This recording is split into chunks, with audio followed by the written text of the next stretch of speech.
Good Wednesday, everyone. Welcome to October. I'm forecaster Robert Smith with Garden State Weather and GardenStateWeather.blogspot.com, providing superior forecasting for the northern mid-Atlantic region 24 hours a day. And this is the daily video forecast discussion for Wednesday, October 1st, 2014. Lots of clouds around the region this morning with temperatures in the upper 50s to low and mid 60s. The winds are all northeast, and the dew points are generally running in the upper 50s to lower 60s as well. We have a little bit of fog out here in Pennsylvania this morning. Central Pennsylvania reporting visibilities at 3/4 of a mile. A little bit of fog at Coatstown and Hazleton. Wallops Island here, well out to the north and east here over Delaware and eastern Maryland, has 1/4 of a mile of visibility. Also State College and Harrisburg reporting a little bit of fog this morning, as well as Binghamton, New York. In and around the city, there's a little bit of light rain here at LaGuardia, a little bit of drizzle here in Kennedy Airport. Skies are cloudy just about everywhere else. Temperatures are holding right around 60, 62 degrees. There's some light rain in Farmingdale, also some drizzle in Islip, and light rain in West Hampton. A little light rain up in the Hudson Valley here at White Plains, and everybody else is just cloudy. Bradley, Hartford, Danbury, and Bridgeport, Connecticut this morning reporting some light rain as well.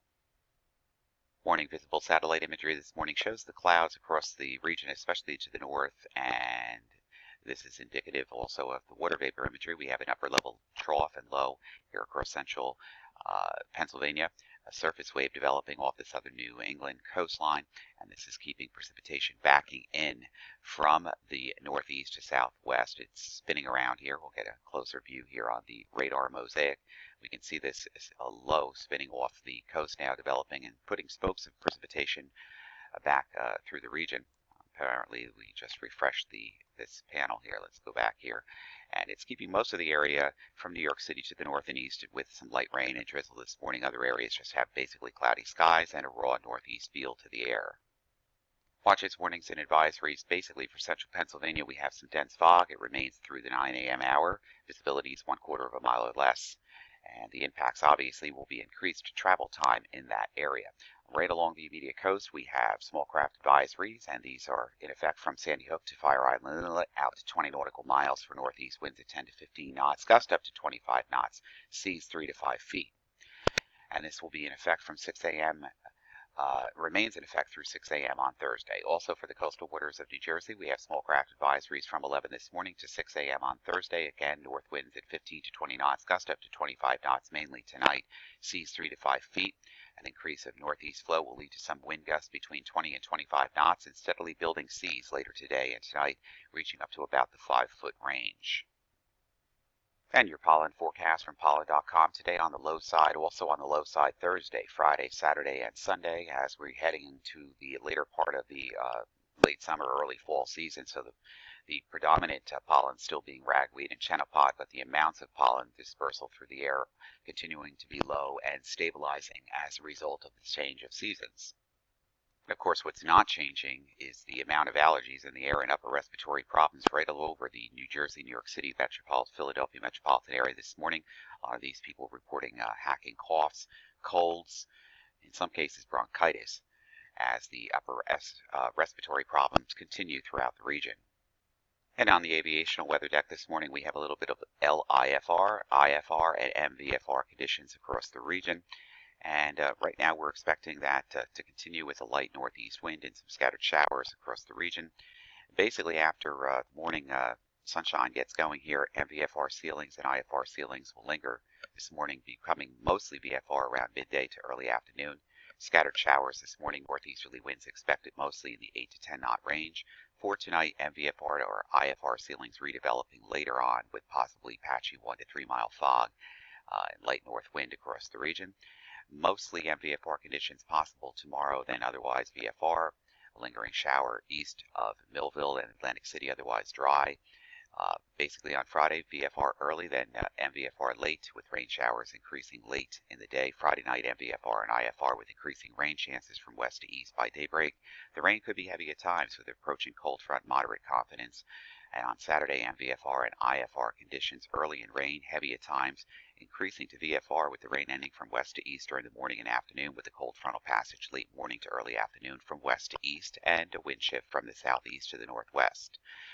Right now outside of Newark, we have 62 degrees, dew point 56, humidity is 80%, the wind is north at 12, a few clouds at 1700, broken at 2300, overcast at 3000 as well, or 30,000 as well, or 3,000 rather as well. 3,000 VFR, or basically what we have is MVFR conditions in effect right now, but that should be improving a little bit as we make our way into the afternoon at times. Philadelphia, same kind of conditions, MVFR ceilings right now. Temperature 64, dew point 58, humidity 81%. The wind is out of the northeast at 9. And we're expecting more of the broken to scattered variety clouds during this afternoon with somewhat MVFR to VFR conditions. Morning surface chart from weatherONoak.com and digital atmosphere software shows our little area of low pressure here developing off of the southern New England coastline, spitting some spokes of rain back through Connecticut down towards New York City. Other areas remain dry but cloudy. Pretty raw morning indeed. And the old frontal boundary is down to our south now. We have our trough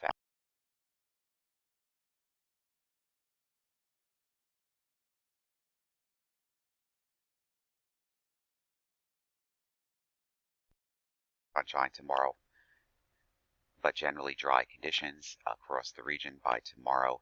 Later tonight and tomorrow, things should begin to dry out, at least temporarily, until we get into later Friday. This is a good representation of how the atmosphere looks with the streamline analysis at the 10,000 foot level. Here's our upper level low here across New York City, southeastern Long Island, and northeastern to southeastern New England here. Here is our upper level trough here across Pennsylvania, all kind of interacting together. Here's our disturbance that's off the mid-Atlantic coast, and here's our high-pressure dome, which will be influencing our weather by tomorrow, still with a northeast wind as these begin to minor out and move to the northeast, but still a raw day coming up for tomorrow, but more sunshine means a little bit warmer temperatures as well. And we have a deep storm system forming in trough developing across the upper Midwest, and this is going to mean a change in our weather pattern from late Friday night through Saturday afternoon, and then a much cooler Sunday on the way. NAMWRF composite reflectivity forecast from Penn State's eWall site shows a smattering of clouds, mostly cloudy throughout the region. It could be some breaks of dim sunshine across the region at times as the northeast flow continues. Sprinkles across Connecticut continue to consolidate around that area of low pressure, and some of those spokes of light rain will make their way down through the Hudson River Valley into portions of around New York City, northeastern New Jersey. Confidence on the westbound extent of that is very limited. There could even be some breaks of sunshine as you head down to the I-95 corridor during the afternoon. One thing that won't change is the temperatures today. They'll be on the cool side in the low to the upper 60s across the region, and we could have some patchy fog again tonight and tomorrow morning. Breaks of sunshine again by tomorrow afternoon as well. And Friday, basically we're looking for a better day to start with warmer temperatures, and then a cold front moving into the Great Lakes region and southeastern Canada will be slow and parallel to the upper level flow, so it's going to take some time to get in here, and there'll be precipitation moving in from the southeast to the northwest as it does so, and some of these showers could be locally heavy late Friday night into Saturday morning. GFS maps into motion from Next Generation Weather Lab, the College of DuPage. Here is our spokes of rain here across Connecticut, parts of New York City, Long Island. Just about anywhere in those regions could see some light to moderate rain. Not really that much appreciable precipitation, however, across the region. Basically just cloudy skies left over, cool northeast flow in place as that low swings off the mid-Atlantic coast states and further out to sea. This is what gets interesting for Friday. As we get into Friday afternoon and Saturday, especially later Friday afternoon and night, that's where the cold front will be approaching the region as the deep low pressure center enters just south of Hudson's Bay, Canada, drags the cold front through the region. It will be slow moving because the flow aloft will be parallel to that of the surface, and therefore some moderate to heavy pockets of rain will move from southeast to northwest along the cold frontal boundary, and the GFS is progging this to move through the region during the morning hours with clearing skies and much chillier temperatures coming in with height falls around the region as the upper level trough swings through and off the coast on Sunday, with high pressure building in over the surface ridges here and over the region by Sunday afternoon. Sunday would be a chilly day with temperatures probably not reaching much beyond 60 degrees in many locations. And then another secondary cold front will be developing and moving into the region early next week, probably focused in on Monday and Monday night, early Tuesday. The GFS a little slower here, and low pressure area and cold front move through, a few showers along that front, and basically a secondary batch of chillier air moving into the region with height falls once again across southern New England down through the northern mid-Atlantic coast states. That trough axis moves off the coast, and we get into a more zonal flow with a frontal system or a baroclinic zone, which is stalled out here across the southeast, and basically just an in-between high pressure area building in across the region with generally dry conditions, but that could change by later next weekend again as the frontal boundary begins to move north. An area of low pressure developing across the Tennessee River Valley moves north, and this could bring rain into the future forecast for early next weekend. So for everything live, it's Garden State Weather and GardenStateWeather.blogspot.com. I'm forecaster Robert Smith. We'll be back bright and early with you on Thursday morning with your weekend details.